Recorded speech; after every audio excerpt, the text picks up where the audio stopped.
algo que lamentablemente se ha vuelto cada vez más común, la depresión. Una palabra que muchos mencionan, pero que pocos comprenden a profundidad. ¿Qué, pues, podría diferenciarla de la tristeza?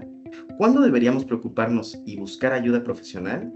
Para resolver estas dudas y entender mejor este tema tan humano, nos acompaña nuestra amiga y psicóloga de confianza, Ana Luisa Gil Alfonsi, especialista en bienestar emocional, perdón, con quien ya hemos tenido conversaciones maravillosas sobre hábitos, amor propio y salud mental. Ana Luisa, qué gusto tenerte nuevamente con nosotros. ¿Cómo te No, encuentras? el gusto es mío, me encuentro muy bien, el gusto es mío poder estar acá hablando de estos temas que parece hoy en día conocerse tanto, pero todavía sigo viendo que hay mucho desconocimiento, mucha desconexión y que las personas los siguen tratando a veces como si fuera un tema tabú. Justo. Y pues es algo con lo que ya entendimos en pasados programas que no se puede jugar, porque pues es algo sensible y sobre todo es esto, ¿no? Generar conciencia a partir de todos estos conocimientos que, por ejemplo, tú como especialista has adquirido y también deseas compartir con los pacientes. Y ya abordando un poquito como, por ejemplo, la depresión, ¿qué es realmente? Analiza, cuando hablamos de depresión, muchas personas piensan que es solo sentirse triste o desanimado, pero también sabemos que es mucho más profundo que eso. ¿Cómo podríamos definir la depresión y en qué se diferencia de una tristeza común que pues todos podemos llegar a experimentar? Este tema es muy interesante porque, bueno, hoy en día pasan dos cosas, ¿no? O se van de un lado de creer que la depresión es solo tristeza, o bueno, hay muchos mitos al respecto, o también esta sobreinformación que hace como estereotipos de la depresión. Pero es importante saber que la depresión es un estado de salud, o sea, es un estado alterado del estado de ánimo que puede alterarnos de manera global nuestra forma de pensar, actuar y de relacionarnos con nosotros mismos y con nuestro entorno. Entonces, cuando hablamos de depresión, no es solamente una tristeza. ¿Por qué? Porque la tristeza es un estado transitorio. O sea, la tristeza tiene un acontecimiento externo claro, clave, o sea, algo cambió afuera. ¿Qué pasó? Tuvimos una pérdida o fuimos víctimas de algún tipo de abuso o bueno, tuvimos incluso una mudanza, un traslado, pero algo pasó que nos hace sentir frustrados, enojados, tristes, desconectados, pero muchas veces en la depresión no hay un elemento externo aparente, tan fácil como de detectar, ¿no? No hay una pérdida aparente o algo que haya cambiado en nuestra vida. Y también se diferencia la tristeza de la depresión en el tiempo y en la intensidad.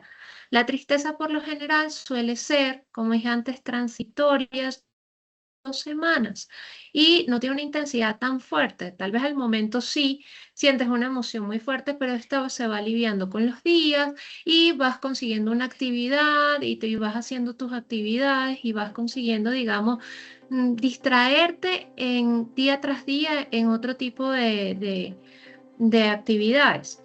Pero la depresión no, o sea, la depresión, al menos esta tristeza, esa sensación de vacío, de desconexión, se mantiene por más de 2 semanas. Entonces, son esos dos temas fundamentales lo que la diferencia. Uno es tener un acontecimiento externo claro, que en el caso de la tristeza existe, y en el de la depresión no siempre es tan evidente, porque si bien la depresión puede ser desencadenada por alguna pérdida o algún cambio, no siempre es tan evidente y no está directamente vinculada. Y otro es el tiempo de duración y la intensidad de la emoción. Entonces, cuando ya dura más de 2 semanas, ya estamos hablando de una depresión. O sea, aquí me surge una duda que creo que es muy importante sobre estas señales que no debemos ignorar, que es, por ejemplo, una pérdida como, pues, de algún familiar que haya fallecido. En este caso, si dura más de de estas semanas que ya mencionas, podría decirse ya que es una depresión. Y digamos que tendría el mismo peso que una ruptura de una relación, esta depresión, al, digamos, cotejarse dentro de los mismos tiempos de duración o qué lo vuelve más severo una que otra? Lo que pasa es que cuando hablamos de pérdidas particulares como el duelo, el duelo también tiene como su proceso y por supuesto que una pérdida como de un familiar puede ser un desencadenante de la depresión, pero no necesariamente. Y yo creo que acá también tiene mucho que ver el estilo de vida y las técnicas o las estrategias de afrontamiento que tiene la persona. Entonces, tú puedes tener una pérdida, pero si tú tienes buenas estrategias de afrontamiento, tienes una buena red de apoyo, tienes un ritmo de vida que, digamos, es equilibrado, tienes conductas de autocuidado, entonces ese duelo y esa tristeza intensa pueden durar, sí, unas 2 semanas, pero va poco a poco disminuyendo la intensidad a lo largo de las 2 semanas, que por supuesto no es que a las 2 semanas va a desaparecer. O sea, el duelo sigue. Típicamente un duelo tarda de 3 a 6 meses. Más de 6 meses se habla de duelo patológico, pero el duelo como un proceso en el cual tú tienes unas cuantas etapas, o sea, tienes una etapa que no son lineales, ¿no? O sea, tienes 5 etapas, pero no son lineales, no ocurren una detrás de la otra, sino que pueden ocurrir en diferente orden. Pero tú tienes una etapa de negación, y es decir, no, esto no está pasando. Tienes una etapa de ira, y es de tener mucha rabia con lo que ocurrió. Tienes una etapa de depresión, de tristeza, con respecto a lo que ocurrió. Y luego viene la negociación, cuando empiezas como a asimilarlo, y la aceptación. Todo este proceso del duelo, en suma, dura de 3 a 6 meses, pero la tristeza, entendida como esta emoción de desánimo, desmotivación, desconexión, falta de interés por las cosas que normalmente te gustan o te interesan, pues típicamente dura unas 2 semanas, y si en vez de ir disminuyendo, esas emociones, esas sensaciones van aumentando con el tiempo y se van haciendo más duraderas en tu vida, como si no llegaron solamente para visitarte, sino llegaron para quedarse, entonces ahí sí estamos hablando de una depresión. Pero la depresión me parece tan interesante porque es muy compleja y a veces no, por eso digo, no se explica solamente porque haya ocurrido algo. O sea, por ejemplo, la pérdida de un familiar, sino que tiene muchos motivos que la explican, ¿no? Y tiene que ver, yo siento que tiene mucho que ver con los ritmos de vida que se llevan actualmente, con las pantallas también, que hoy en día las personas están consumiendo muchas pantallas, hay mucha presión, con las creencias que se tienen, o sea, estas creencias que mi valor con base en la productividad. Todo esto, si lo unes a unos factores biológicos, porque hay personas que tienen más o menos tendencias biológicas a la depresión, o que tienen incluso condiciones que biológicamente lo hacen tender un poco más a la depresión, o ciertos trastornos, o ciertos, digamos, estados inflamatorios, o otras enfermedades que pueden colindar, lo unes a la parte social. Hoy en día hay más personas aisladas que conectadas. Hoy en día hay más personas metidas en un celular o una computadora que saliendo a tomarse un café.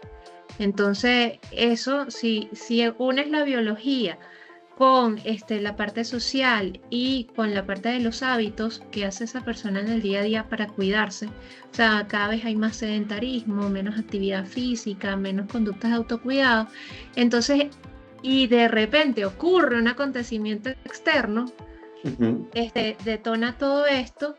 Entonces puedes entender mejor cómo ocurre la depresión, pero la depresión no necesariamente ocurre por el acontecimiento externo, tiene que ver con muchas otras variables.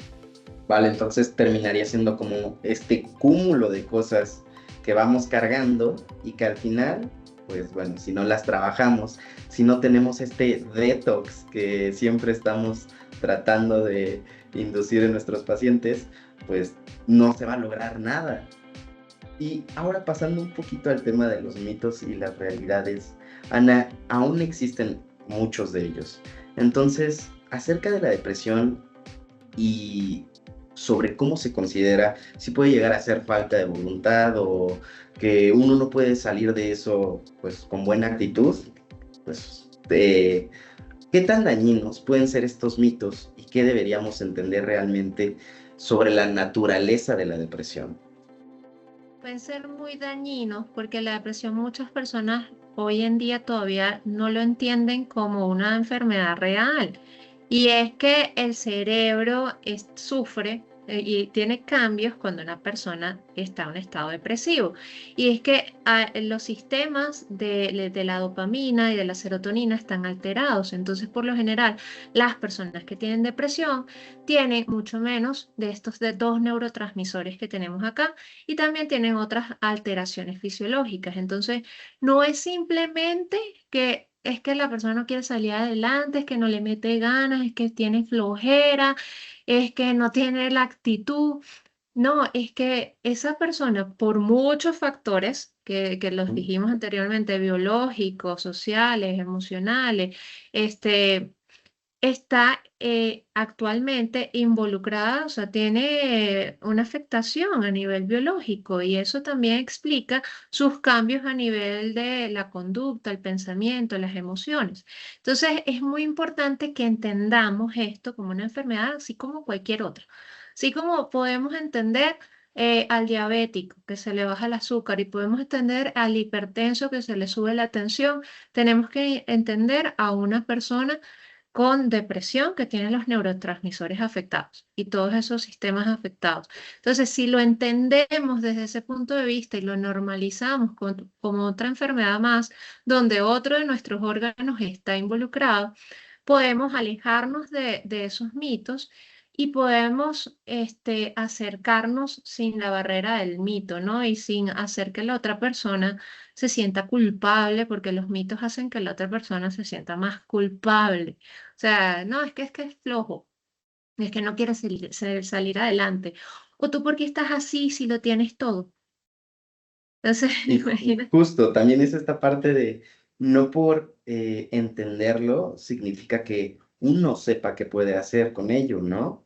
Que muchas veces las personas, los pacientes, o en este caso quien sea que padezca de esto, eh, puede estar consciente de ello, pero muchas veces al mismo tiempo se puede estar pues aislando, como comentas, ¿no? Puede estar dejando de buscar ayuda por este tipo de normalización que hay acerca de los mitos o de los prejuicios. Creo que es la palabra que, ¿cómo se llama? Que buscaba. Y que también nos lleva a la parte de pedir ayuda profesional. Pues bueno, ya que hay personas que sienten que no está tanto en ellas o que prefieren esperar a que se les pase, como dices. Eh, y pues ni saben si pueden pasar estas 2 semanas o tal vez pueda convertirse en más. Pero ¿cuándo es el momento adecuado para que alguien que ya identificó que padece de depresión pueda acudir contigo o con cualquier especialista? Eso me llama la atención y acá te voy a hacer una pregunta. ¿Has visto alguna vez una persona deprimida?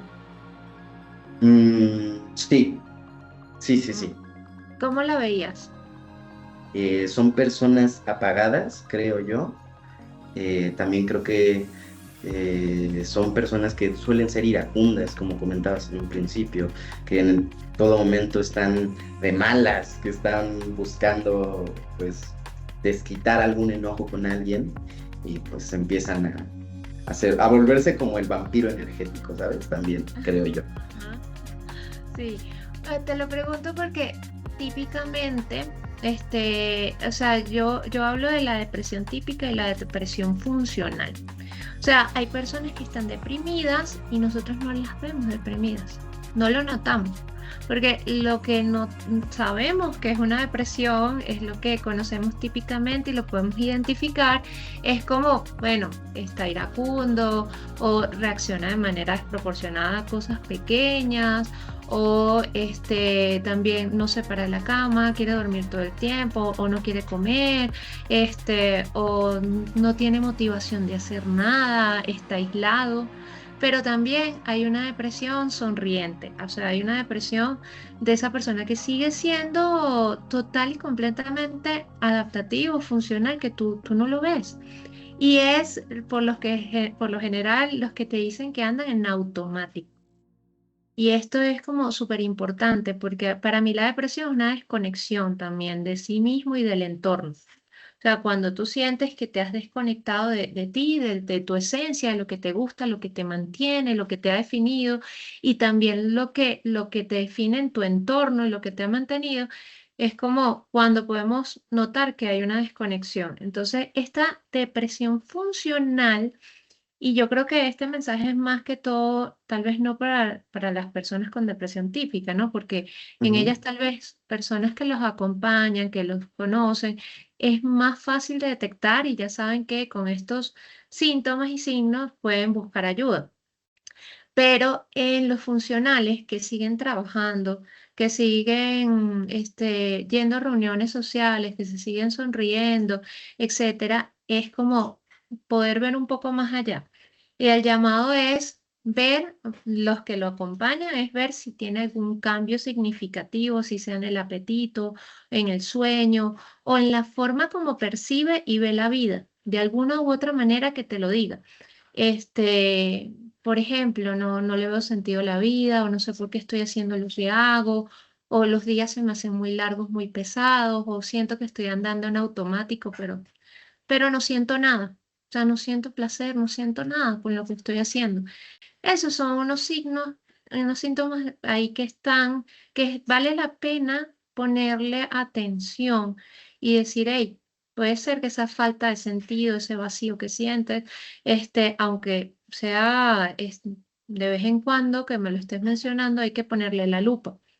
Entonces, incluso estas personas pueden tener mucha hiperactividad, los funcionales, porque les da tanto miedo tener un momento de pausa donde puedan conectar realmente con lo que ellos sienten, que prefieren seguir llenándose de actividades y actividades y actividades para no pensar y no sentir lo que están pensando y sintiendo. Entonces, ¿cuándo es el momento de buscar ayuda? Cuando sientes que hay un vacío, una falta de propósito, una falta de sentido, cuando te sientes desconectado de ti mismo y de tu entorno, y cuando los demás familiares, amigos ven este tipo de cosas, es muy importante buscar ayuda.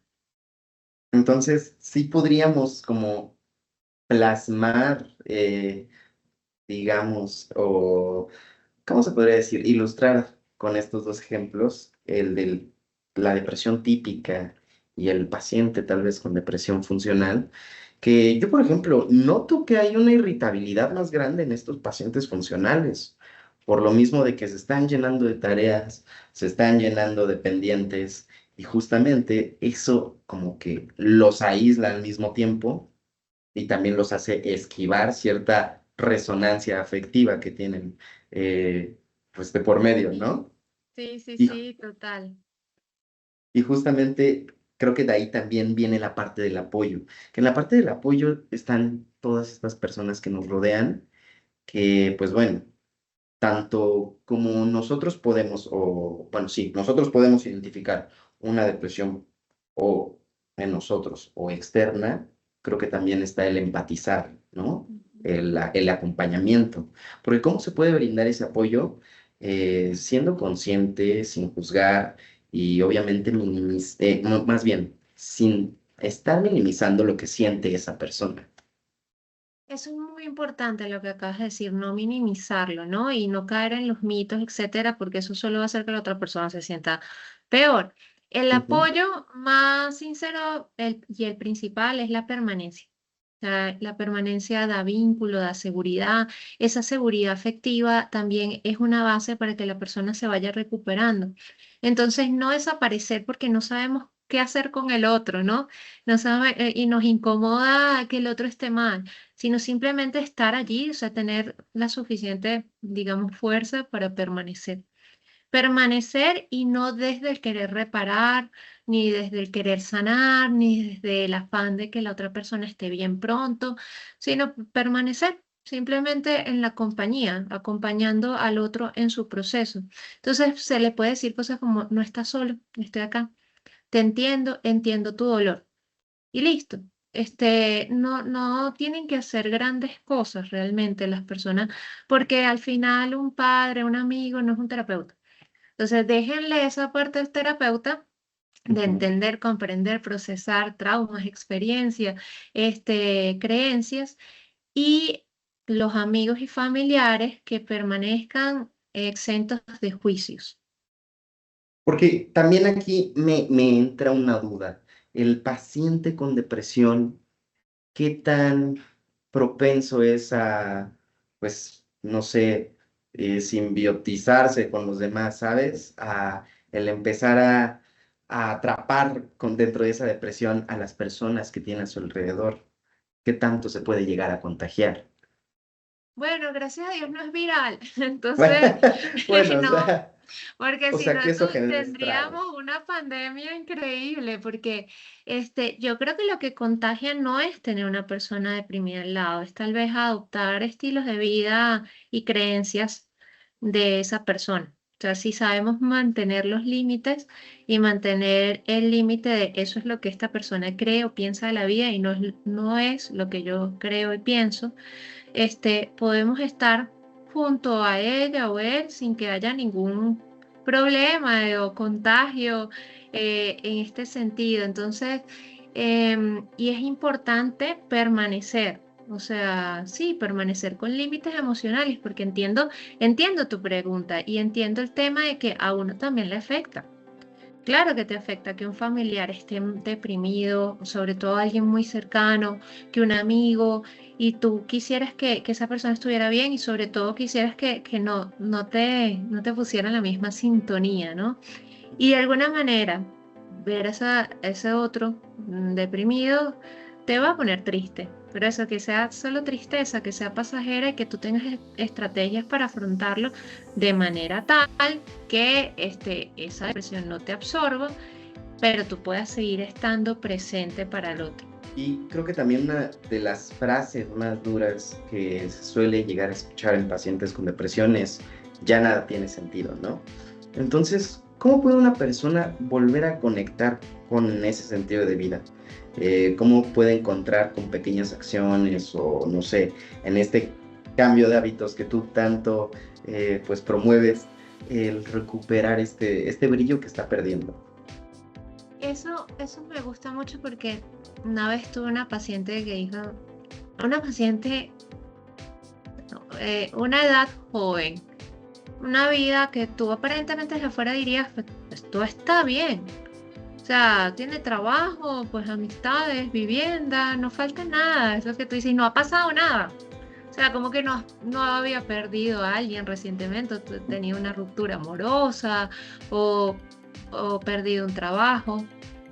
Pero esta persona estaba totalmente desconectada y vacía, se sentía muy, incluso pensaba también que tenía ganas de morir. Y ese a veces es un pensamiento que viene frecuente en la depresión, las ganas de morir o de desaparecer, o de aliviar lo que se siente por medio de esa desaparición. Y acá lo importante es que cuando te pones a ver la lupa, pones la lupa en estos casos, es que tienen un día a día donde no hay ninguna fuente de placer, realmente. O sea, es un día llevado por las responsabilidades, por los deberes, por las obligaciones, que por lo general por las exigencias, un nivel de exigencia muy alta, tanto de afuera como interno también. Y no hay unos momentos que te conecten con el disfrute de la vida misma. Entonces yo le decía a esta persona y a algunas personas donde le he puesto la lupa en su día a día, ¿qué haces en el día a día que te haga sentir feliz o para cuidarte a ti? Y por lo general no hay nada. Literalmente hay muchas personas que sí están viviendo en automático desde que amanecen, se conectan a una computadora, empiezan a responder, y luego si acaso comen, si es que hay tiempo, porque a veces ni siquiera comen, y luego siguen, y siguen hasta altas horas de la noche. Y también tienen este tema de que cuando están descansando incluso se sienten culpables, como, o raros, como ese descanso que incomoda. Ya cuando duermen, se duermen, pero porque están demasiado exhaustos. Entonces ya les llega el sueño, o algunas de estas personas no pueden conciliar el sueño sino hasta altas horas de la noche. Entonces, como hay que buscar fuentes de placer real más allá de los videos de TikTok o de los videos de Instagram, buscar esos nutrientes emocionales. que es muy fácil conseguirlo. O sea, la receta es sencilla, pero se nos olvida que tenemos que ir a por ello. O sea, incluso, bueno, poder meterle a tu día a día una dosis de algo que sea alimento para el alma, o sea, una caminata por fuera o sea, estar todo el día en una oficina sin tomar luz solar te afecta también físicamente, no tienes vitamina D. Entonces una caminata no solamente porque de forma hippie te vas a conectar con la naturaleza, no, también te hace Claro, falta, o sea, esa vitamina es necesaria para ti. Entonces se nos olvida que no somos máquinas, que somos seres humanos y que esas reglas básicas con las cuales hemos venido evolucionando hay que permanecer en ellas. O sea, hablar con alguien que quieras o estimes, aunque sea por teléfono, darle un abrazo a alguien más, la gente ya no se abraza. O sea, un abrazo, eh, hacer algo que realmente te guste, escuchar una buena canción, o sea, tener unas rutinas en el día a día que te recuerden que la vida tiene sazón, ¿no? Y que cada día puedes disfrutarlo. Entonces, eso justo. es fundamental. Sí, y yo, dentro de eso que, bueno, por ejemplo, aquí que estamos en oficinas, muchas veces, ya lo comentábamos fuera del programa, el tema del clima, el tema de sentir esa calidez, ¿no? Porque también esta parte del solecito es como un apapacho también. Yo siento que es como un abrazo y que cuando justamente se está trabajando en un esquema, pues donde la, el poder salir a caminar es complejo por, no sé, el requerimiento de tiempo, pues es justamente este tipo de actividades que se aprovechan en el momento que se hacen y suelen tener ese valor agregado, ¿no? Sí, total. Y es que yo creo que nosotros mismos o tú mismo en algún momento no has estado en un ritmo en el cual te has perdido. Te has dicho, Sí, sí, sí, por supuesto, y es horrible, sobre todo por el hecho de que uno está consciente, pero no hace nada por ello. Es como estar parado en blanco y no saber a dónde ir. exacto. Y a veces ni siquiera estas personas ni siquiera se dan cuenta. O sea, porque las cosas pasan tan rápido que por ahí ni siquiera me doy cuenta. Estoy haciendo lo que se supone que es lo normal, lo que debo hacer. Entonces, finalmente es como, ya va, lo que debo hacer y lo que está normalizado no me hace sentir bien. Porque Justo. no está normalizado cuidarnos, lamentablemente. Y en el papel de la prevención y sobre todo la conversación abierta, creo que también muchas veces se llega a la depresión después de acumular muchísimos silencios, como lo hemos platicado desde un principio, ¿no? Este cúmulo de cosas. Entonces, ¿qué papel juega la prevención y sobre todo la comunicación emocional en casa, en el trabajo, entre amigos, círculos sociales, para evitar que estas tristezas se conviertan en algo, sobre todo, más grave? Total y completamente fundamental. Yo no sé, pero todavía siento que a nivel de nuestras sociedades hay como muchas barreras en las comunicaciones y hay muchas cosas que dicen, "Ah, no, mejor no hablar de eso, porque mejor no hablar del suicidio, mejor no hablar de eso, ni de la tristeza, ni de la depresión, ni de los trastornos emocionales, porque imagínate, si los hablas capaz se contagian, o sea, por ahí se te pega. Ah, Entonces, y no, precisamente es que hay que hablarlo porque todos tenemos algo, como decía Freud, todos somos neuróticos, pero hay neuróticos que hablan y neuróticos que callan. Y los que hablan por lo general están mejor que los que callan. Entonces, la cuestión es hablarlo, porque no hay persona normal realmente. O sea, todos lo intentamos, nos claro. adaptamos, etcétera, pero todos tenemos temas. Y esos son parte de los temas de la humanidad misma. Entonces, si los hablamos, ya los vemos desde otra perspectiva y hacemos ya el ambiente propicio para que no se acumulen traumas, no se acumule, digamos, todas estas irritabilidades, todas estas situaciones que finalmente exploten en algo emocional o conductual que sea dramático, sino que puedes ir hablando con transparencia, que no todos los días tienes que estar bien, no todos los días tienes que estar feliz y que eso también está bien, que es aceptado. Y hablarlo también te permite gestionarlo, y eso es lo más importante. Cuando tú reprimes, o sea, cuando tú callas, tú no aprendes estrategias para afrontarlo de manera adaptativa.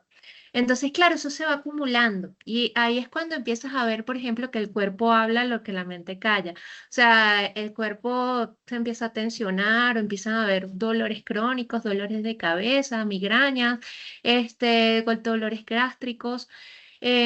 Pero cuando tú hablas, hablas con otra persona, primero no te sientes el bicho raro. No es como, "Ay, yo soy el único alienígena que estoy aquí con este tipo de cosas". No, lo ves como algo más natural.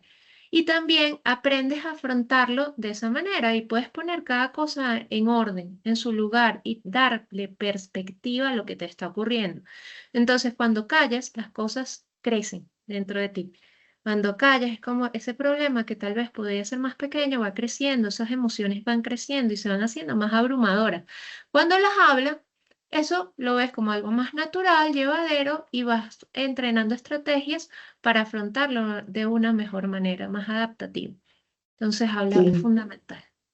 Entonces todo, pues bueno, resulta ser progresivo y también creo que también es importante dejar en claro esto que mencionas, el notar que cada uno somos distintos y sobre todo cada tratamiento psicológico, cada intervención va a ser personalizada y distinta para cada persona, ¿no? No podemos pensar en el primo que tuvo depresión y yo ya sé cómo salir de la depresión de él, ¿no? En el caso de que ya me Sí. toque. Entonces, evitar este tipo de, pues, de pensamientos también y siempre ser como sensibles ante las emociones.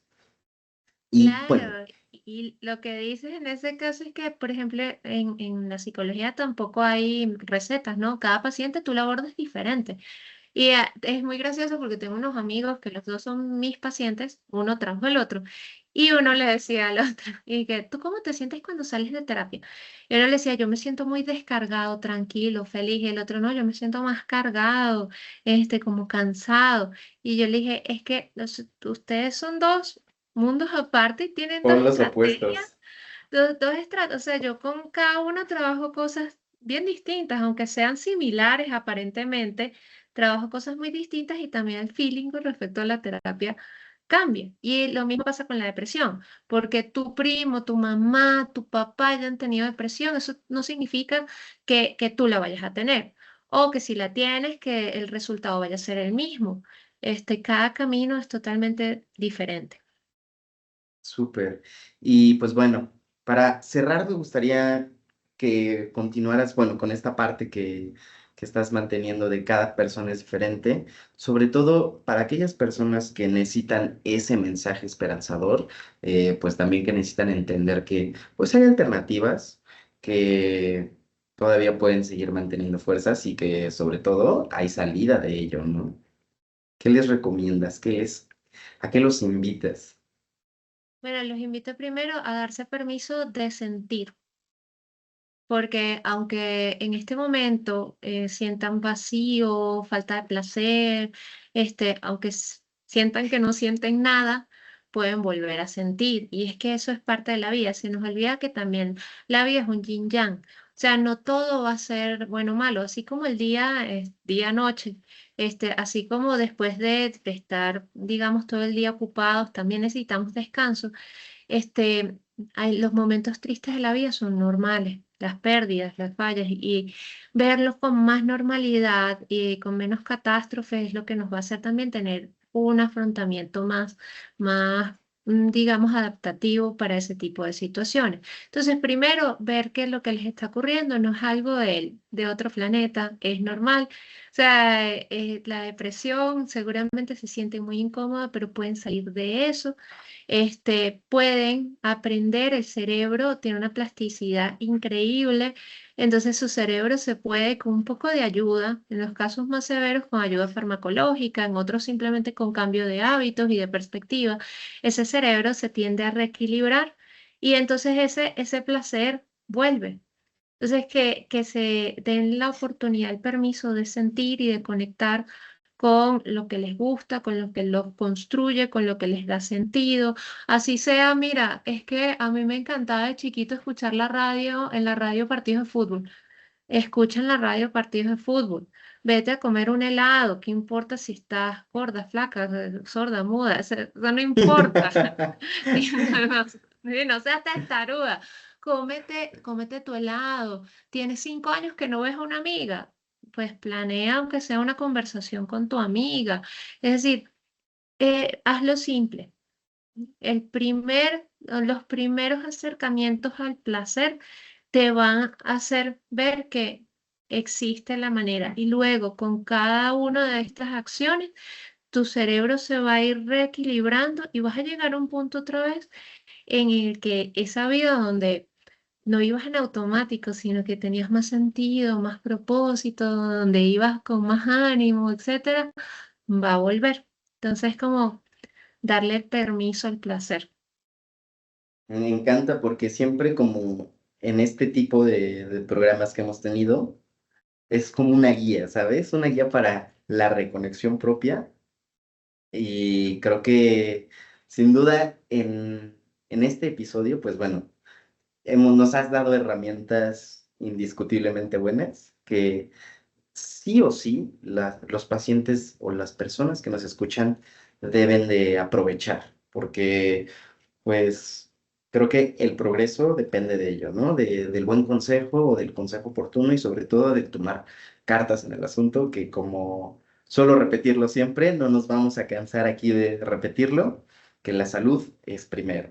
Pero Ana, muchísimas gracias por compartir este espacio tan necesario. Creo que hablar de depresión no solo ha sido entender que es un diagnóstico, sino también abrir esta puerta al acompañamiento, a la empatía y sobre todo a la esperanza.